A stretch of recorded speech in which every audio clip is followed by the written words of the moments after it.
بسم اللہ الرحمن الرحیم۔ ناظرین کرام، ہماری کلاس ہے احکام شرعی۔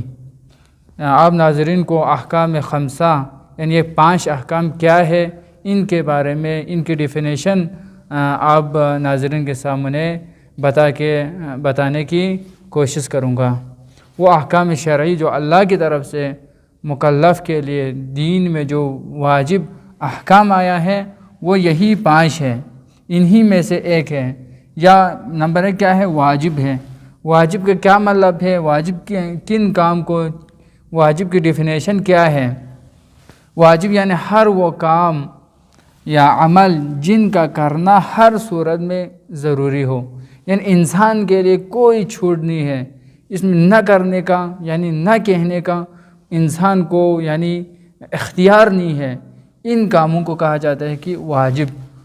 مثال کے طور پر کیا ہے؟ نماز ہے، روزہ ہے۔ یہ نہیں ہو سکتا ہے کہ کوئی انسان جان بوجھ کر ان کام کو نہ کرے۔ کوئی انسان یہ نہیں ہو سکتا ہے، کوئی مکلف یہ نہیں ہو سکتا ہے کہ وہ نماز نہ پڑھے کیونکہ میں نماز نہیں پڑھتا ہوں، یہ نہیں ہو سکتا، کیونکہ یہ نماز پڑھنا واجب ہے، روزہ رکھنا واجب ہے۔ یہاں تک کہ نماز کے بارے میں حکم یعنی احکام شرعی جو مجتہدین نے فرمایا ہے نماز کے بارے میں، یعنی نماز اگر کھڑے ہو کر نہیں پڑھ سکتے ہیں تو بیٹھ کر بھی پڑھے، بیٹھ کر نہیں پڑھ سکتے ہیں تو لیٹ کر بھی پڑھے۔ لیٹ کر بھی پڑھنا انسان کے لیے مشکل ہو رہا ہو تو اس صورت میں انسان یعنی اشارے سے نماز پڑھے، یعنی اس طرح کے بہت ضروری ہے، کسی بھی صورت میں انسان کو چھوڑنا ممکن نہ ہو۔ ان احکام کو کہا جاتا ہے، ان عمل کو کہا جاتا ہے واجب۔ اور دوسرا ہے کہ حرام۔ احکام خمسہ میں سے دوسرا ہے حرام، یعنی ہر وہ کام یا عمل جن کا چھوڑنا ضروری ہے، جن کا انجام نہ دینا ضروری ہے، کہ ان کو اگر انجام دے تو کیا ہے؟ یہ حرام ہے، یعنی گناہ ہے۔ مثال کے طور پر کیا ہے؟ جن کو انسان عام طور پر کیا ہے، کاروباری لوگ، ہر لوگ معاشرے میں لوگ آسان سمجھتے ہیں، لیکن اگر قرآن کا مطالعہ کرے، احکام میں دیکھا جائے تو یہ کیا ہے؟ حرام ہے۔ جھوٹ بولنا حرام ہے، لیکن جن کو انسان کیا آسان سمجھتے ہیں، ان کو چھوڑنا ہر صورت میں چھوڑنا کیا ہے؟ ضروری ہے۔ اسی لیے حدیث میں آیا ہے کہ یہ جھوٹ کیا ہے؟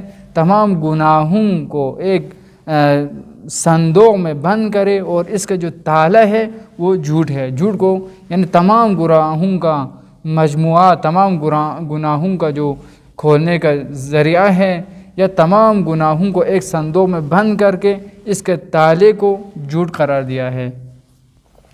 اور چوری کرنا، یہ بھی کیا ہے؟ کسی اور کا مال اس کی اجازت کے بغیر اٹھا کے لے جانا، چوری کرنا کیا ہے؟ یہ حرام ہے۔ ان کو ہر صورت میں چھوڑنا ضروری ہے۔ اور احکام خمسہ میں سے جو تیسرا ہے مستحب ہے۔ مستحب یعنی مستحب کیا ہے؟ ہر وہ کام یا عمل جن کے کرنے سے ثواب ملتا ہے، اور جن کے نہ کرنے سے، انجام نہ دینے سے یعنی اس کے لیے کوئی گناہ نہیں ہے، یعنی کرنے سے انسان کو ثواب ملتا ہے، نہ کرنے سے کوئی یعنی نہ کرنے سے، انجام نہ دینے سے وہ گناہگار نہیں ہوتا ہے۔ مثال کے طور پر کیا ہے؟ مستحبات میں سے ایک جو بہت اہم اور ضروری ہے مستحبات میں سے، یعنی مسواک کرنا، کہ پیغمبر اکرم صلی اللہ علیہ وسلم کی حدیث ہے، اگر مسواک کرنا میرے امت کے لیے مشکل نہ ہوتا تو میں اس کو واجب قرار دیتا۔ اس کے بعد کیا ہے؟ دوسری مثال ہے کہ بسم اللہ پڑھنا۔ اس کے بارے میں کہ ہر کام سے پہلے، جو چھوٹا ہو بڑا ہو، جو بھی انسان کوئی کام کرنا چاہے تو اس کام سے پہلے بسم اللہ پڑھے۔ پڑھنے کے بعد جو کام کرتے ہیں، اور جو بسم اللہ نہ پڑھے، بسم اللہ پڑھے بغیر جو کام شروع کرتے ہیں، اس میں دن رات کی طرف کیا ہوتا ہے؟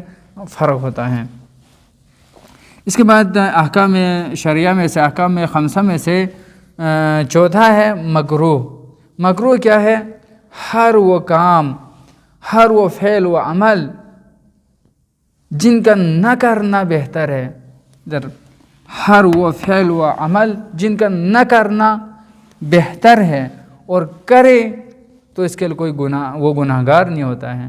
جن کا نہ کرنا بہتر ہے، اگر کرے کوئی مکلف ان کام کو انجام دے تو وہ گناہگار نہیں ہوتا ہے۔ مثال طور پر کیا ہے،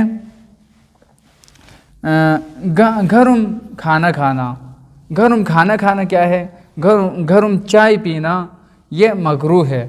ان کو انجام نہ دے تو بہتر ہے، خود کے لیے بہتر ہے، خود کی زندگی کے لیے بہتر ہے، لیکن اگر کرے تو اس کے لیے کوئی وہ گناہگار نہیں ہوتا ہے، اس کے لیے کوئی گناہ نہیں ہے۔